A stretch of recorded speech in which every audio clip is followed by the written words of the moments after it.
Hello friend, welcome আমার চ্যানেলে। চলে এসো তাড়াতাড়ি চলে এসো। সকাল তো হয়ে গেল। আজকে সকাল হয়েছে অবশ্য আমার অনেকক্ষণ, কিন্তু আমি রান্নাবান্না দিয়ে এই ব্লগটাকে শুরু করলাম। তো আজকের আমাদের হয়ে গেছে মানে কি বলো তো, ওই যে রুই মাছ আছে না, রুই মাছ দিয়ে লাউ দিয়ে ডাঁটা দিয়ে একটা সুন্দর করে তরকারি, আর হয়ে গেছে নোটে শাক ভাজা, আর মহানিম বলে একটা নিম পাতা আছে, সেটা হয়তো অনেকেই জানো। তো সেই নিম পাতা ভাজা হয়েছে আমাদের, তা আবার পেঁয়াজ দিয়ে। তো আমার বর বসে গেছে খেতে, ওই ভোলেনাথের মতো, দেখো ভুঁড়িটাই দেখা যাচ্ছে ভিডিওতে। তো এখানে দেখতে পাচ্ছ ও হচ্ছে নিম পাতা খেতে খুব ভালোবাসে। তো নিম পাতা দিয়ে প্রথমে ও ভাত খেয়ে নিয়েছে দুমদাম করে, আর তারপরে এই শাক দিয়ে ভাত খেয়েছে, মানে খাচ্ছে আর কি। আর আমি তারপরে তরকারি দেবো, আর এখানে আমিও ভাত বেড়ে নিয়েছি।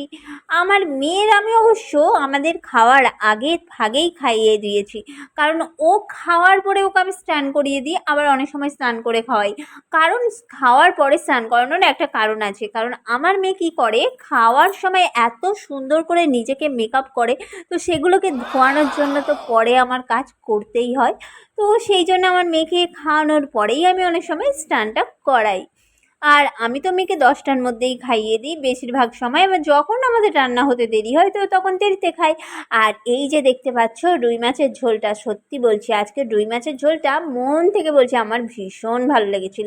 মাছটা কতটা ভালো ছিল বলতে পারবো না, মোটামুটি মাছটা ভালোই ছিল, কিন্তু ও ঝোলটাও খুব ভালো হয়েছিল। আর এই গরমের সময় ডাঁটা দিয়ে লাউ দিয়ে রুই মাছের ঝোল সত্যি অসাধারণ খেতে লাগে। সব এনেছো না ফুরুলি এনেছো? ভাত খাও।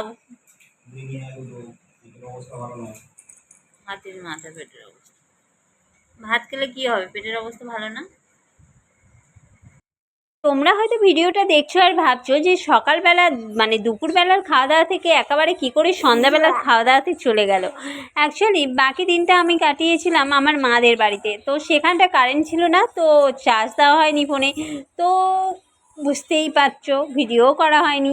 একেবারে সন্ধ্যাবেলা বাড়ি ফিরে খেতে বসে আর ভিডিও বানাচ্ছি। কে? আমি খাবো, আমার পাপা আমি খাবো, আমার পাপা এনেছে আমি খাবো।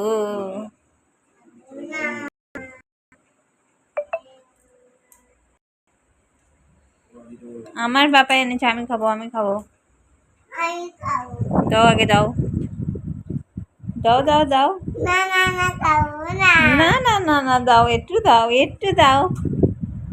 আমার পাপা এনেছে আমি খাবো, আমি খাবো, আমার একটু দাও। বাবা এই যে তোমার একটু হাত পা টিপে দেবো। দেওয়ার বলো তুমি আমার কোনোদিন হাত পা টিপে দাও না, হঠাৎ হাত পা টিপে দিচ্ছ কি ব্যাপার? আরে উদ্দেশ্য কিছু একটা আছে বলে মনে হচ্ছে না। কিছু উদ্দেশ্য নেই, এমনি তোমার হাত পা গুলো টিপে দিচ্ছি। কি রহস্যটা কি বলো তো? কি রহস্য? কোনো রহস্য নেই, ভালো করে টিপে দি। দাঁড়াও, কিছু একটা ব্যাপার আছে। দাঁড়াও দাঁড়াও দাঁড়াও, আমি টিপে দিচ্ছি। হ্যাঁ একটু পেটটা টিপে দি। কি কারবার দেখ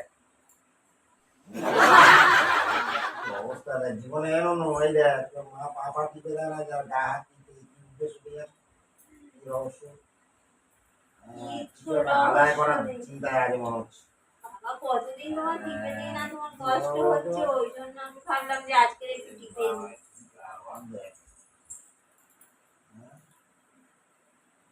উদ্দেশ্যটা কি বলে গেল তো? এই দেখো বলছিলাম কি, একটা যদি মেকআপ বক্স আমার কিনে দিতে, আমি ভিডিও টিডিও বানাই না, ওই জন্য যাও এখান থেকে, পয়সা করি নিয়ে আগে মেকআপ বক্স করতে। কি লোক গো তুমি? পয়সা করি না মেকআপ বক্স তোমার বাবা টিকে দিতে হবে, সব করতে হবে না। আমার পয়সা নেই, ওসব কিছু দিতে আর কোনোদিন আমাকে কিছু বলতে পারবে না, ঠিক আছে? যদি বলে এসে তারপরে দেখবি। যাও এখান থেকে।